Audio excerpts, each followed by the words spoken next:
अस्सलाम वालेकुम په خیر راغلی ټیسټ لورز پښتون چینل دا تاسو ټول څنګه یې نن ما راوړې د چکن ډیره مزیدار ریسیپي چې تاسو ته ډیر خوند درکړي پېښاوري چرسي چکن ریسیپي ما راوړې دا ټول نه پهله چې دا ما چکن خه مزیدار پاک صاف وینځلو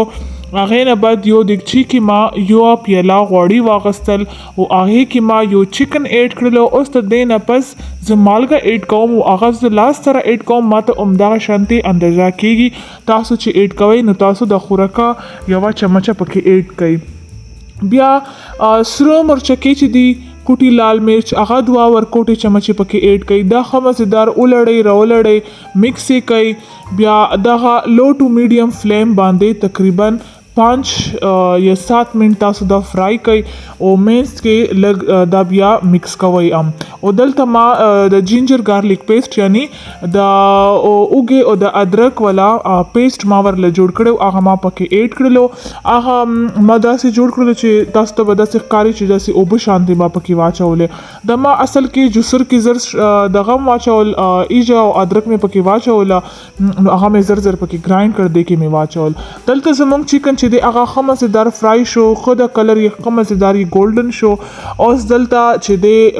مونږ مخکې پروسس ته تللی شو مونږ به تقریبا 6-7 ټماټر چې دی هغه به مونږ داسې کټ کو او چکن کې به یې واچو دا ټماټر تاسو کمولی هم شي تاسو خیر د دینه یو زیاتولی هم شي چې تاسو کا ډیر زیات سالن نه پکې غواړئ داسې بس لږ شانتي غواړئ نو 4-5 ټماټر پکې واچوئ که لږ زیات پکې غواړئ نو 7-8 ټماټر پکې واچوئ دا به پکې مکس کړئ بیا به کور کړئ یو 5 منټ به په میډیم ټو لو فلیم باندې پرېږدئ په نارمل آنچ باندې او 5 منټ بعد دغه به داسې اوبه به پرېښودې وي او ټماټر چې دی اب کافي حد سره رسه چې دی نرم شوی به مونږ به چکن چې دی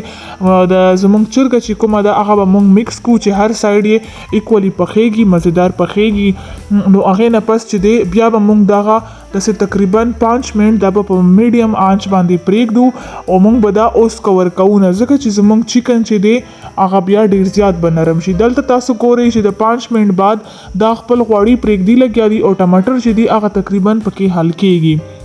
که تاسو په دې چینل باندې نوی یې او تاسو د ریسیپي خوند درکړلو او تاسو ته ارسنی په دې ریسیپي کې ښکاري چې زه په د پښتو ژبه کې تاسو ته وایس اوور کوم نو تاسو پلیز د چینل سبسکرایب کړئ بیل آیکن هم پریس کړئ چې تاسو نه هغه پاتې نشي چې ما هره نوې ریسیپي تاسو ته میلویږي دلته اوس دا دی چې چکن مکمل غوړي پرېښودل او ټماټر هم پکې فرای شول نو ما داسې سوم مرچکي چې دی هغه ما داسې مینس کې کټ کړل او برکې وامې چول دا به موږ داسې یو 2 منټه پکې فرای کو نور بیا ډیر مزید ضرورت نشته دی اوس دینه بعد چې دی دلته مونږ داسې نیمه پیاله اوبه پکې واچولې چې دغه مرچکې خوند چې دی هغه چې لږ پرې چکن باندې ننوځي او مزیدار د خوند را پرېږدي د شنه مرچکې ټیسټ ډیر مزیدار وي نو دلته ما یا 2 منټه پخه کړ هغې نه پس ما ډیش آوټ کړلو د پاسه که تاسو